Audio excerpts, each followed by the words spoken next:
Praise the Lord. സ്നേഹമുള്ളവരെ, ഇന്ന് നാം വിചിന്തനം ചെയ്യുന്ന തിരുവചനം വിശുദ്ധ മത്തായിയുടെ സുവിശേഷം 26-ാം അധ്യായം 41-ാം തിരുവചനമാണ്. പ്രലോഭനങ്ങളിൽ അകപ്പെടാതിരിക്കാൻ നിങ്ങൾ ഉണർന്നിരുന്ന് പ്രാർത്ഥിക്കുവിൻ. ആത്മാവ് സന്നദ്ധമെങ്കിലും ശരീരം ബലഹീനമാണ്. അപ്പം നമ്മുടെ ശരീരം ബലഹീനമായതുകൊണ്ടാണ് നാം പ്രലോഭനങ്ങളിൽ അകപ്പെട്ടു പോകുന്നത്.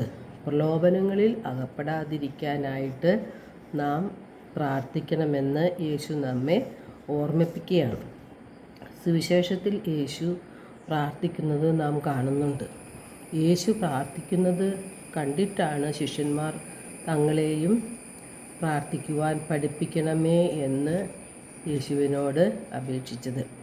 യേശു പഠിപ്പിച്ച കർത്തൃ പ്രാർത്ഥനയിലും പ്രലോഭനങ്ങളിൽ ഉൾപ്പെടുത്തരുതേ എന്ന് പിതാവായ ദൈവത്തോട് പ്രാർത്ഥിക്കുന്നുണ്ട്.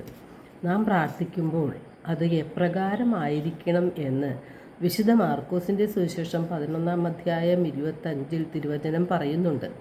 നിങ്ങൾ പ്രാർത്ഥിക്കുമ്പോൾ നിങ്ങൾക്ക് ആരോടെങ്കിലും എന്തെങ്കിലും വിരോധമുണ്ടെങ്കിൽ അത് ക്ഷമിക്കുവിൻ.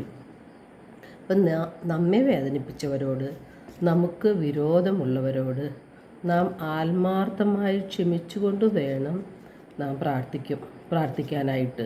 അപ്പോഴാണ് നമ്മുടെ പ്രാർത്ഥനകൾ ദൈവം സ്വീകരിക്കുന്നത്.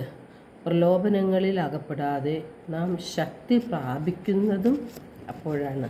ഫിലിപ്പി 4:6 തിരുവചനം പറയുന്നു, ഒന്നിനെക്കുറിച്ചും ആകുലരാകേണ്ട, പ്രാർത്ഥനയിലൂടെയും അപേക്ഷയിലൂടെയും കൃതജ്ഞതാസ്തോത്രങ്ങളോടുകൂടെ നിങ്ങളുടെ യാചനകൾ ദൈവസന്നിധിയിൽ അർപ്പിക്കുവിൻ. അപ്പോൾ നമ്മുടെ ജീവിതത്തിലുണ്ടാകുന്ന പ്രയാസങ്ങളിലും രോഗങ്ങളിലും തകർച്ചകളിലും നാം നിരാശപ്പെട്ടു പോകാതെ പ്രാർത്ഥന വഴി നാം ശക്തി പ്രാപിക്കുവാനാണ് ദൈവം ആഗ്രഹിക്കുന്നത്. വിശ്വാസം കാത്തുസൂക്ഷിക്കുവാനും തിന്മയെ ചെറുത്ത് തോൽപ്പിക്കുവാനും പ്രലോഭനങ്ങളിൽ വീഴാതിരിക്കുവാനും പ്രാർത്ഥന നമ്മെ സഹായിക്കും. എല്ലാവർക്കും നല്ലൊരു ദിനം ആശംസിക്കുന്നു. ദൈവം നമ്മെ ഓരോരുത്തരെയും സമൃദ്ധമായി അനുഗ്രഹിക്കട്ടെ.